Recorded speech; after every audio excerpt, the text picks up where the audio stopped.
February the 13th, 2012. I had 3 strokes in 3 weeks. And it paralyzed me on the right side.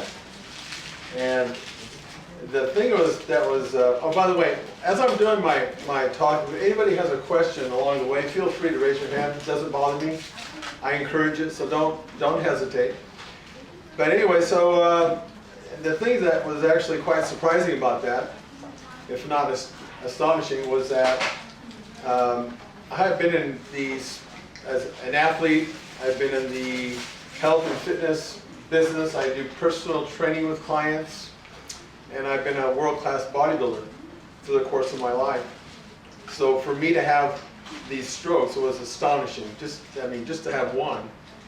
What happened was I had my first one, and then I was fortunately, and again I learned a lot of stuff along the way, but I was able to get to the hospital within 4 hours of when I had the first one, and then I found out about this clot busting medicine called TPA, and of course I was able to take advantage of that.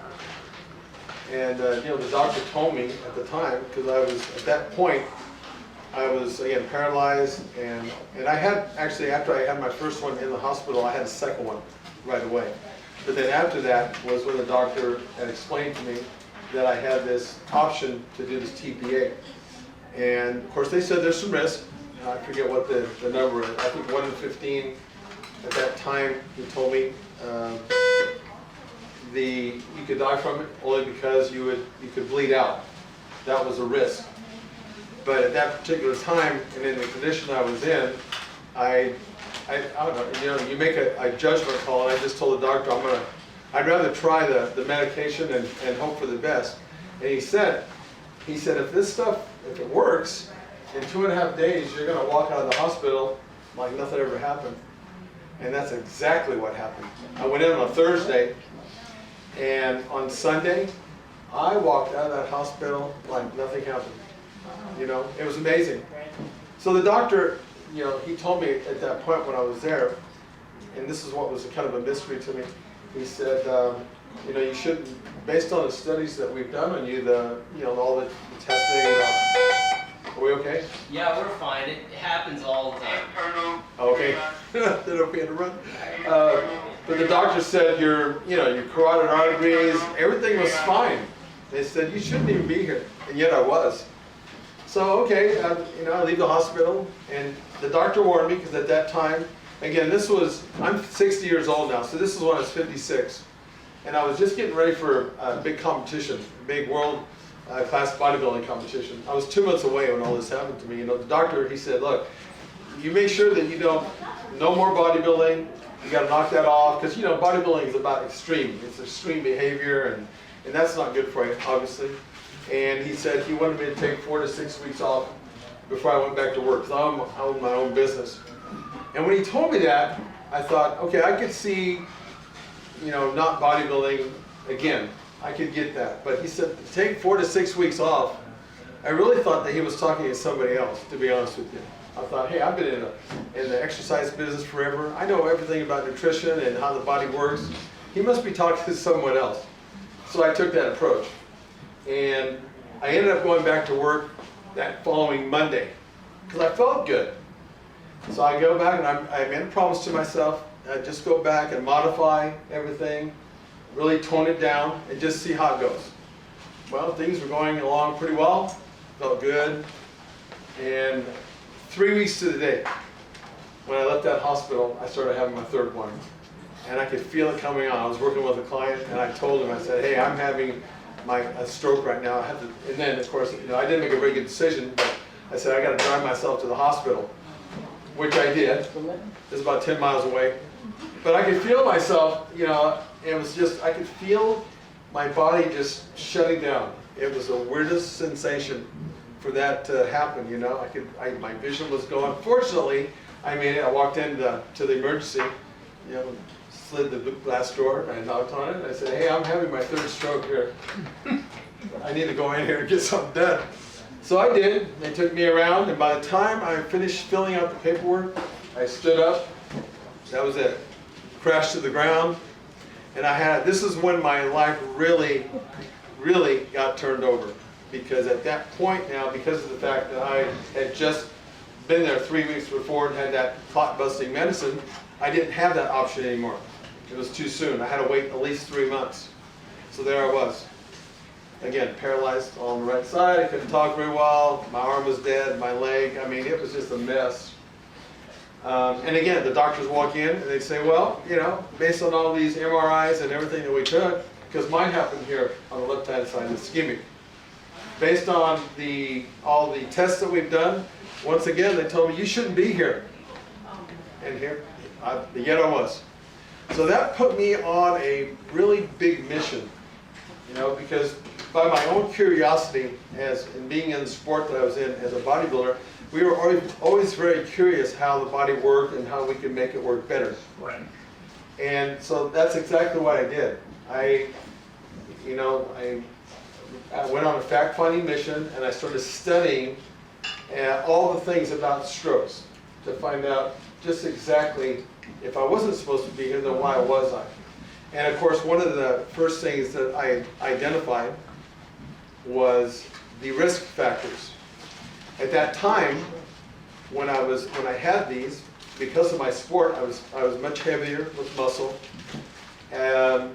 So my body weight was up and my blood pressure was up a little bit. Of course, I found out that the #1 reason strokes happen is because of chronic blood pressure. Now, mine wasn't chronic, but it was because it was up. It certainly was a risk factor. Of course, I'm 56 years of age at that time. That's automatic, but I can't change that. If I could, I'd have a new business I'd be in to grow young again, but I couldn't change that, but that's a risk factor. And of course, with that comes along with, I was in a lot of stress. I had my own business. I was working 16 hours a day, really just pushing everything to the limit. So, in a nutshell, there wasn't really one thing that was the reason, but kind of several things that did that, because I didn't have anything blocked. So that's when I decided that I really did have to make those kinds of changes. So I went and I went ahead and dropped body weight. I lost, at that point, I lost 80 pounds. So I'm down, 80 pounds, and I've kept my weight off. Muscle, because you stopped. Yeah, but I actually trained it down. You can actually train to put muscle on, and you can train it back down. The body's pretty fantastic that way.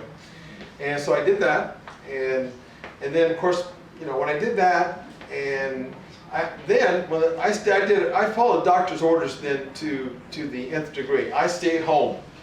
I did not go back to work. I just stayed at home, And this is, so I dropped the weight, and this is then when I started really studying, and I started realizing that something that was going to be really important for me, which that young lady talked about, was a support group. And in my case, it was my wife. She's the one that, because what I started doing is doing my own rehab. I had about 2 weeks before I had a rehabilitation appointment with the doctor. So in the meantime, I started right away, because what I learned about in the research that I did was that it was really important to get started sooner than later. And the things that I realized at that point was that I did not have to go to any kind of a gym or anything like that, even though I had one, and I still do. I did not have to go to a facility to start doing rehab. What I realized is that rehab is everywhere, because rehab is, going in there in the morning and brushing my teeth. And at this time, mind you, I couldn't move, but I just thought, I'll just try to do the things that I would normally do. That's going to be my rehab. So that's what I did. Most of the training that I actually did, if you will, or therapy, was, I call it body through space, because I couldn't move my right side of the body, so I'd have my wife help me. And what I learned from the sport of bodybuilding, which is really fascinating, is that in the sport, we always were taught that you need to, in order to be really efficient in exercise, you need to connect the mind to the muscle. It's a mind and muscle connection. And the more and often that you do that, and the more efficient that you do that, then things will respond quicker. We knew that in our sport, that your body would respond about every 21 days. That's how your physiology works. That's the nature of your physiology. In other words, if you do a routine and do the very same routine for 3 weeks in a row, your body is going to start adapting to that environment. That's its nature. That's the fight or flight. I mean, that's just the way your body responds. So I knew that. And so what I had my wife do, I would sit down when I started my training. I just addressed my arm, my right side, because it was in the worst shape. And I actually had her, when I was sitting down, just grab my arm and just start doing like a curl up and down, because I couldn't do it. I felt, the thing that was so odd at that point is, you know, when you start learning all these things like walking and talking and moving, it's done when you're a baby. So you learn this without really much awareness. And then here I am, you know, now 56 years old, grown adult, and it was the oddest feeling because I was aware and I was totally disconnected from this side. Such a strange feeling. I mean, even when I was in bed, I really didn't know where my limbs were on this side. I'd have to look over and see where my hand was and my arm was. That's just so weird, especially from being in the sport that I was, where I was totally connected. I know exactly what to do. You know, so it was so, that was probably a bigger shock to me than anything else.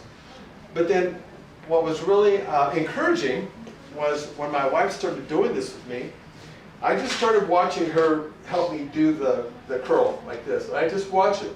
And the whole time I was doing that, I was thinking about connecting the mind to the muscle. I was just going to implement the things I learned with my sport. And so that's what we do. Every single morning she'd help me in and we'd start doing this curl and I would just start watching it, and guess what happened? In about 3 weeks, I already knew. You know how you just know sometimes when something's that you can do something? And I told my wife, I said, let me try. And I was able to start moving my arm. At that point, I knew that I had a chance, because the body was responding the way it's supposed to. I knew at that point I had a chance, you know. And then I realized that, you know, my wife at that stage of the game was like she was like my training partners. For example, when I was bodybuilding, I always trained with people as a support group. Okay, so this was no different. So she became my support group, and I tell you something, it's, you know, just like it was in my bodybuilding, it was very important to have somebody like that. But it was also important that I didn't make sure that she did all of the work. She was there to assist me, but she was not. I wouldn't let her do it all for me, because then I'd start relying on her too much. Not that I didn't want to, but not in that way. You see. So that, I guess my message there for people that are caregivers is that it's kind of a fine line, but you got to help them, but you also got to push them a little bit. And I know that it's, boy, once I was impaired like that, it didn't take very much for me to be pushed. I mean, I could be exhausted and just move my arm, you know, a couple times. But because of the way it was responding, I knew that if I just kept at it, repetition is the mother of skill. The more you do something, and the more efficient you do that, the better you're going to get. That's just the way the body responds. So I knew that it was just going to take a long time. I was in for the dogfight of my life. I knew that. But for me, just like as an athlete, my mindset was I want the best or nothing. I mean, that's just my mindset. I want, in this case, it was I want full recovery, or I want nothing. You know, and obviously I knew that, you know, not all of us are going to make 100% recovery. That's just not reality. But if you shoot for the sky like that, the stars, and if you end up on top of the mountaintop, that's still better, in my mind. So I just said, you know, it has to be like this, and I was willing to put the work in. And, you know, nothing that I did in my sport, I lifted a lot of weight, a lot of heavy weight for a lot of years. But I'm going to tell you something, nothing was harder than me trying to rehab my arm with no weight. In fact, 25 years of weight training, I never had a hernia. I got a hernia from doing my rehab. It was so hard to lift and do some of the things I wanted to do. I felt it the day it happened. I felt the strain, you know. So nothing was ever harder than that. So again, the caregivers, you guys play a huge role for us, you know. But again, you're like a training partner.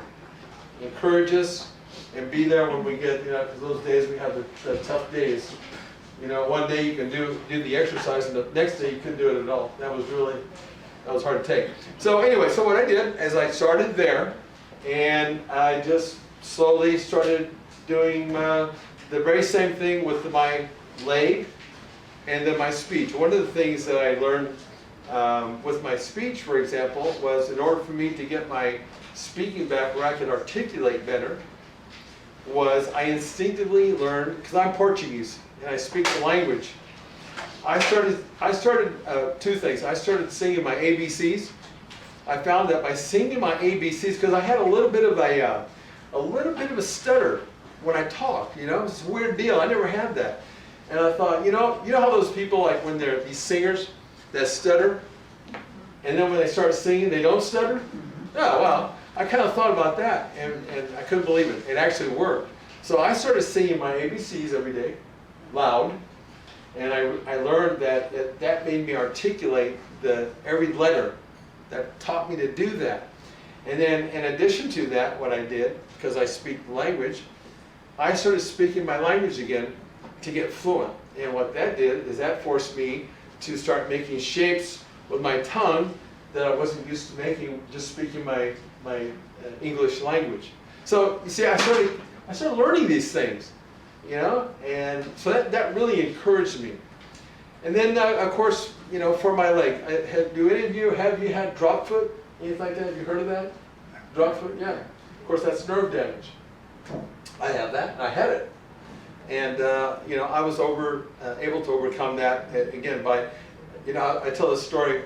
When I first started doing my rehab at home, you know, coming from the sport that I was in, I was we're very vain, you know?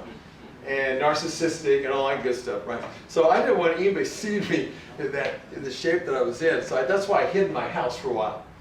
You know, I wasn't gonna hide and not do the work. I just didn't want my neighbors to see me at that point.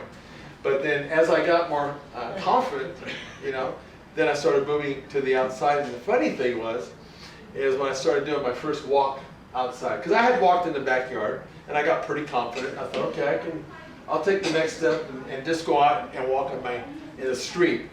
Nowhere else, just the street. I thought I could handle that, even though there's a part of me, that vain part, that thought, oh man, my neighbor's gonna be looking out their window and they can tell there's something wrong with me. You know, of course they knew that happened, but still. So I decided to go ahead and start doing it. And again, what I didn't realize, and this is what your body takes care of when you're growing up, your body teaches you how it makes all the necessary and automatic adjustments for you that you don't even realize until I started walking on that street, which looked flat to me. Wow, it wasn't that flat when I started walking because I was impaired now. And what I found out was that darn road it seemed like a hill, to be honest with you, you know. And so what I started doing is learning that everything that I had to do at that point was all manual. And I had to teach myself, again, through repetition, manually. I'd walk in that street every day. Repetition being the mother of skill, started walking better. So, you know, it's just taking baby steps. And then I also found out that one way that I overcame my drop foot was that, again, the subtle differences in wearing shoes, different shoes. Because putting on sandals, for example, you know, like when you wear the sandals, when you walk, they flip. Well, because of my drop foot, one side would flip and the other one wouldn't. And I didn't realize that until I wore the sandal one day. So I thought, oh, this is what I need to do then. Try to teach my body how to flip on both sides.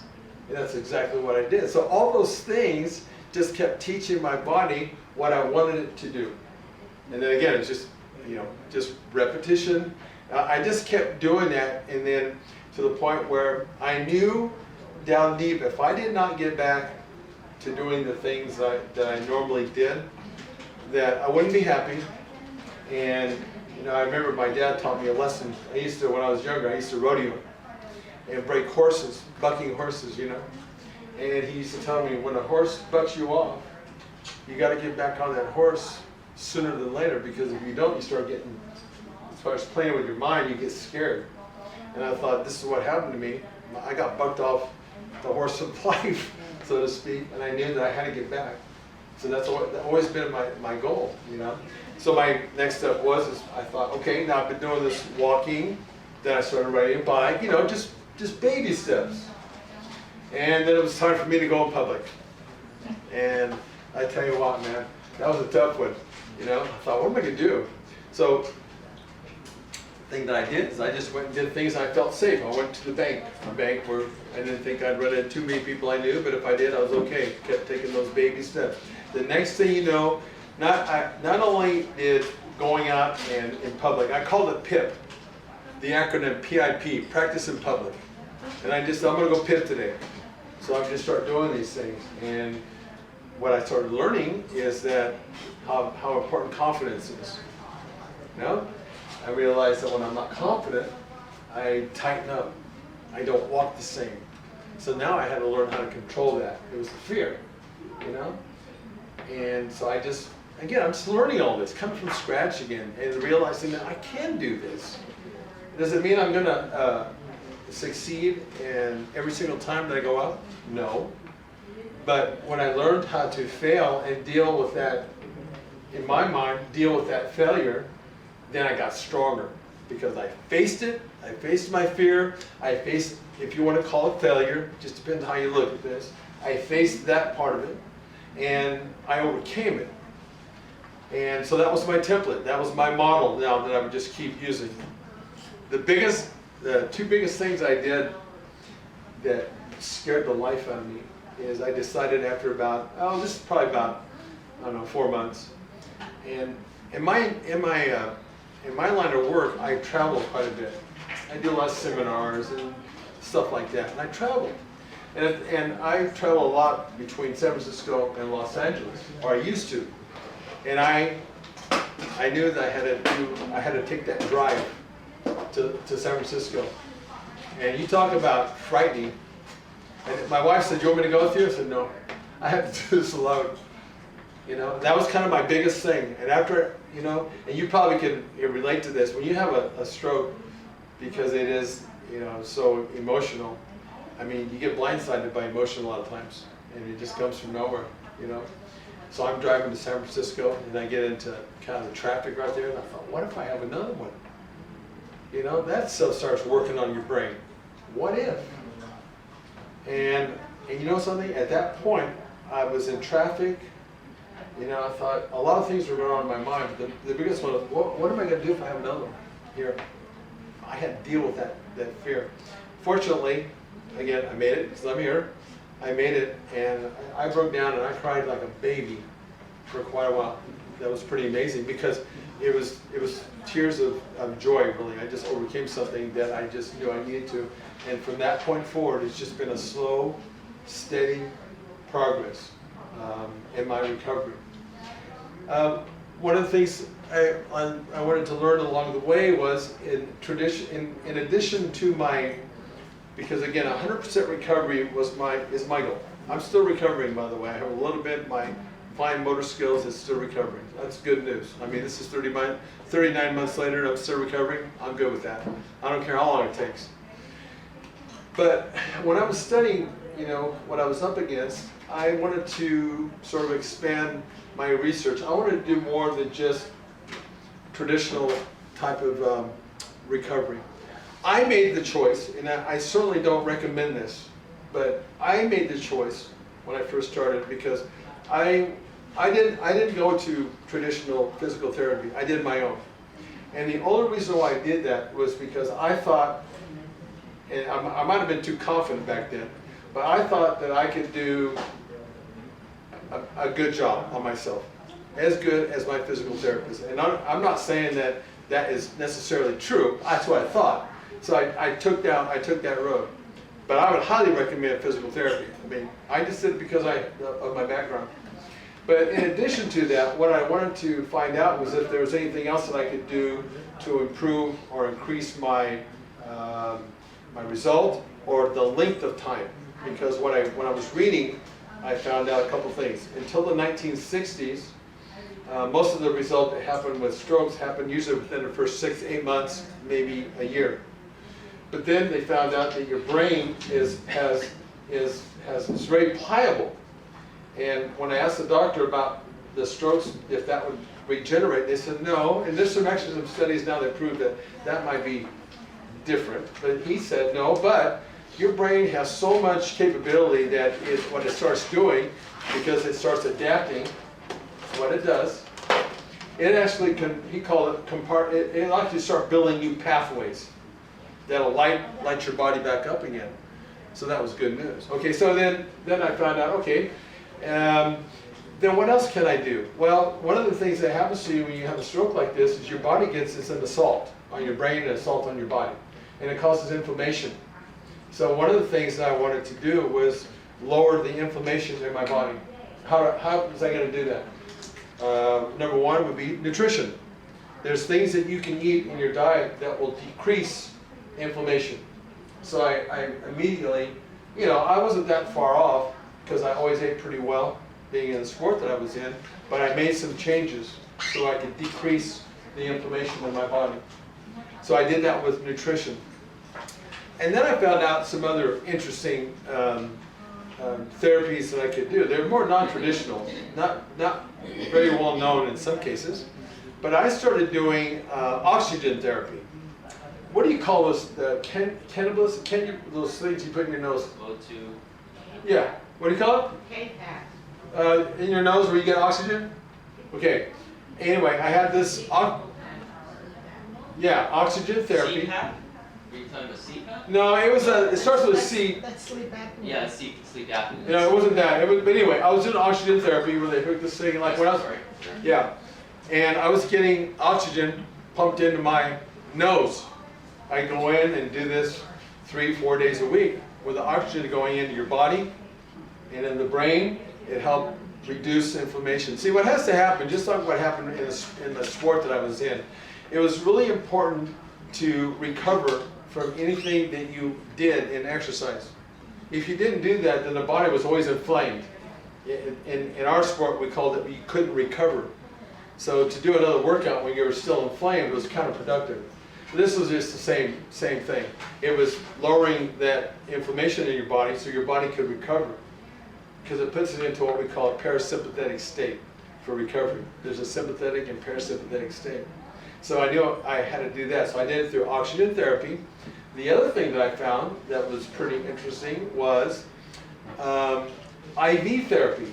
So I was going to a doctor who would make a sort of a cocktail, if you will, concoction. And it was all amino acids. And the one that I was taking was glutathione and alpha lipoic acid. These are all things that reduce inflammation in the body, and I was taking it right into the vein. So this goes in right to the cell. In other words, I don't have to, if I take it in a supplement, a lot of times what happens is your body, the way that it works, the liver breaks it down, your stomach breaks it down, and by the time it gets to the cell, you don't get, maybe you get just a portion of that. Whereas if you do it in an IV, it goes right to the cell. It's like mainlining, but it goes right to the cell. And what the alpha lipoic acid and the glutathione did, it pulled out heavy metals out of the body. Any inflammation, so I did that. So now I had IV therapy, I had the oxygen therapy, and then I found something else that was pretty interesting. Strobe light therapy, and it was done with glasses. I'd get like these yellow glasses, and on the right-hand side, because this happened on my left, there was a strobe light. So I'd wear these glasses for like 20 minutes, and it was strobe light. There was a certain rhythm to it, and the whole idea was that it would affect the left side of my body. Again, inflammation. All the stuff that I was doing was aimed for reducing the inflammation. And the last thing I did was music therapy.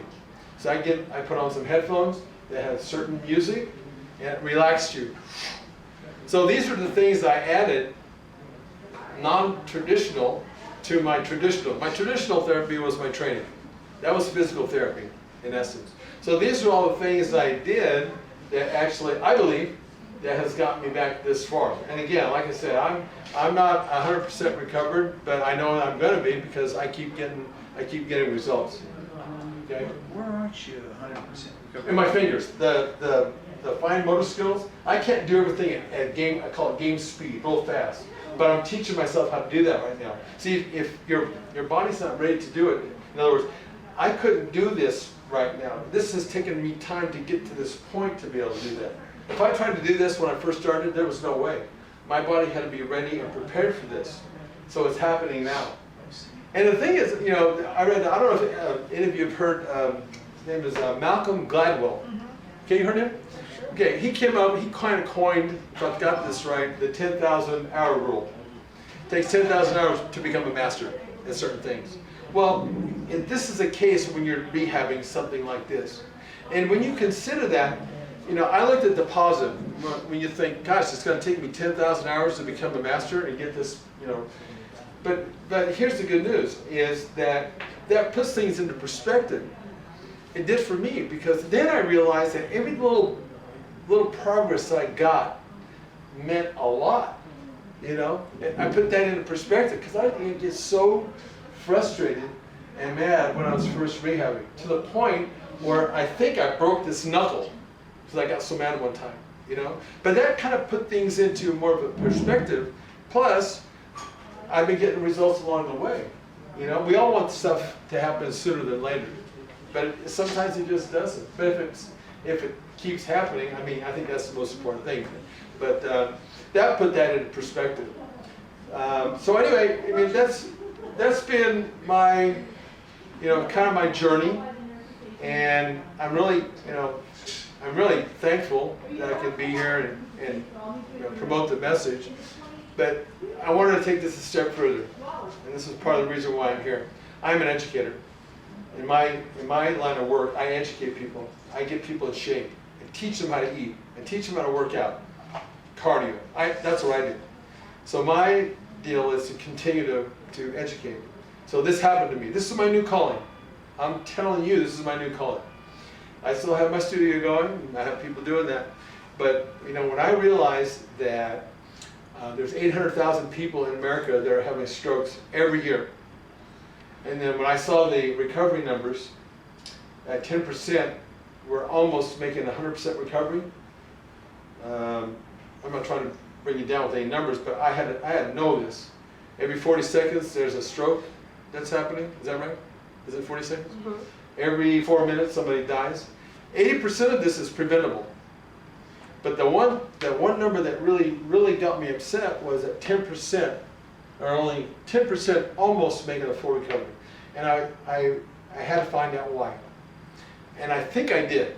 And here's my take on this, because I've been doing a lot of speaking at these groups. And here's what I'm coming up with. It's lack of, I don't think that, and I'm in this group now, stroke survivors, I don't think we're getting enough attention and enough care for long enough. I think we get initial care, but I don't think, based on the people I'm talking to, and again, I may be wrong, but they're not getting enough of the personal attention that they need to take them to that next step. What I really feel like is that it seems like, you know, functional, I mean, when you get to a point you're functional, and if for some reason your insurance runs out, then you're kind of out of luck, and you're kind of left to your own devices, you know, to go out and do this on your own. And I can tell you something right now, to do that in that kind of a state, being impaired like that, it's intimidating. You know, it's hard enough when you're completely fine to go out and work out, and most people can't even do it then. I know that from first-hand experience of dealing with the people I deal with. So to ask a person who's impaired and really doesn't know how to do this really on their own, I think that puts them at a big disadvantage. And again, I want to keep re-emphasizing that this is my opinion and it's my take on the people that I'm talking to. I may be off base on this. I don't think that I am, but I may be. So I don't think we're getting enough attention for long enough, and to have you actually go out and do this, you know, on your own devices. So, okay, that's the problem in my mind. So what's the solution?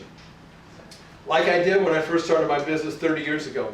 It was about educating people. When I started doing training with people, back then, it wasn't real common for women to be working out. It's hard to believe now, because you know, a lot of people work out now, and a lot of women do. In fact, most of my clientele are women. But when I first started my business, it was mainly men. And women were not coming to see me because they thought, well, the minute I start lifting weights, I'm going to turn into you, and turn into a man, and I don't want that. Well, that they were misinformed. So what I did is I had to go out and start educating people. So I'd go to these service groups and I'd start letting people know this is why this won't happen, or this is what's going to happen when you do this. So I've taken the same approach now. I feel like we need to be educated. I feel like when I go to my doctor, my cardiologist, which I did, and he asked me, how did you get back from these strokes and everything? When my cardiologist is asking me this and he doesn't have a clue as to what I'm saying when I talk about some of the things that I did, then I think that's potentially a problem. I think everybody has to be on the same page here and know what the heck is going on and what's the best and latest information out there. You know? By the way, I didn't mention this. When this happened to me, because of my curious nature, I started writing a book 39 months ago. And luckily, I got published. And the book is called 3 Strokes in 3 Weeks Saved My Life. It'll be launching here in September. It's been amazing what's happened since all this has happened to me. But you know, even the doctor, my cardiologist, said, well, when that book comes out, he goes, I want that. He goes, because I can learn from you. And if I can learn from you, that means that I can transfer that information over to my patients to help them. So I thought that I was on to something. Okay, so here's what I've done to maybe close. I call this the big disconnect.